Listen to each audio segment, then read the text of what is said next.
Okay. In the pack, there's a few things I just wanted to ask you about that I'm Yeah, not sure of course. about. So this, to start. Yeah. Now, I Yeah. understand it's for the radiator, but what does it Yes. do? Where do how do I put it? That's actually is one of my top tips Mhm. for kind of energy saving around the home, and it's where you can get some quite big savings, is to find out how your heating works and how does your house work. So if you think, and I will come back to the radiators shortly, but if you think about loft insulation, which obviously, you know, depending if you've bought your house or if you're renting, there's different ways of kind of doing something about this. But if you think about if your house is quite well insulated, so you think about like loft insulation is a bit like a big duvet. So in the winter, you would want like a heavier duvet on your bed and a lighter one in the summer. So, and that's to keep heating when you're trying to sleep. So if you think of your loft insulation as the same kind of idea for your house, it's like a massive duvet over your house. So you would want to know that all the heat that you're producing, that your heating's working really hard to produce, that you're actually keeping it in the house. So yeah, try and find out, even if it's just stick your head in the loft, just have a look, see how much insulation's up there. And then try and find out a little bit about how your heating system works. So have you got storage heaters? Have you got kind of radiators? Is it a gas boiler? You know, where does your heat kind of come from? Like, and then learn how to program it. So if your house isn't very well insulated, maybe just have the heating on for an hour or so in the morning, an hour or so in the afternoon, depending on, you know, how what your day normally looks like. Maybe it's quite a modern property, lots of insulation. You can probably have it on longer, but just have it sort of set on, if you've got a room thermostat, set it at say 19, 20 degrees and then let the house manage itself.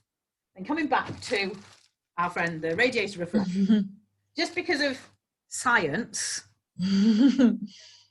yeah, no matter how well insulated your house is, if you've got radiators that are underneath windows, so they're on like an outside wall of the house, a lot of that heat is lost straight through the building.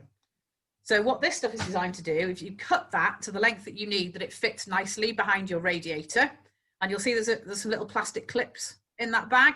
It goes in half, pop it on either end of your pre-measured piece of radiator foil, drop it down the back of the radiator, and that should reduce that heat loss through the wall by about 50%. Oh, wow. Yeah, well, it's a little bit like insulation behind your radiator. So shiny side facing into the room, and yeah, it'll push the heat back into the room. So all really of keeping a bit warmer for less. Yeah, lovely, thank you.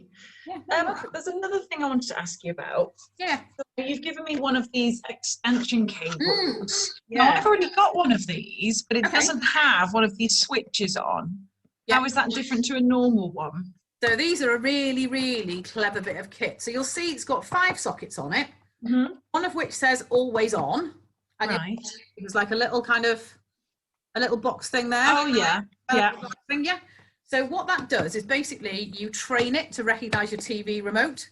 So lots of people waste between about sort of 30 and 50 pounds a year, leaving things like TVs, games consoles, set-top boxes, that kind of thing on standby unnecessarily. So again, quick and easy win. So what you do with this one is, if you've got, say, your broadband router, you'll see one of those sockets is marked as always on.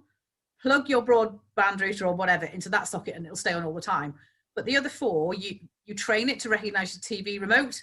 So when you put your TV into standby at the end of the day, instead of it staying on and consuming a little bit of energy, it'll cut the power completely, both to the TV and anything else that's plugged into those other 4 sockets. So again, really, really simple, easy wins. So far we've saved you about £150 a year by just making a good deal. Then we've saved you about another kind of 50 or so by not leaving things on standby. And then just by making other sort of really simple changes around the house, you might save yourself about another 100 and something pounds a year. So just think, what could you do with all that money that you've going to do with it? Oh, I don't know. Buy some nice clothes or something. Yeah. Or, put it aside for a rainy day. Savings, or spend it on a holiday, or put it towards the estate. So, lots of different things.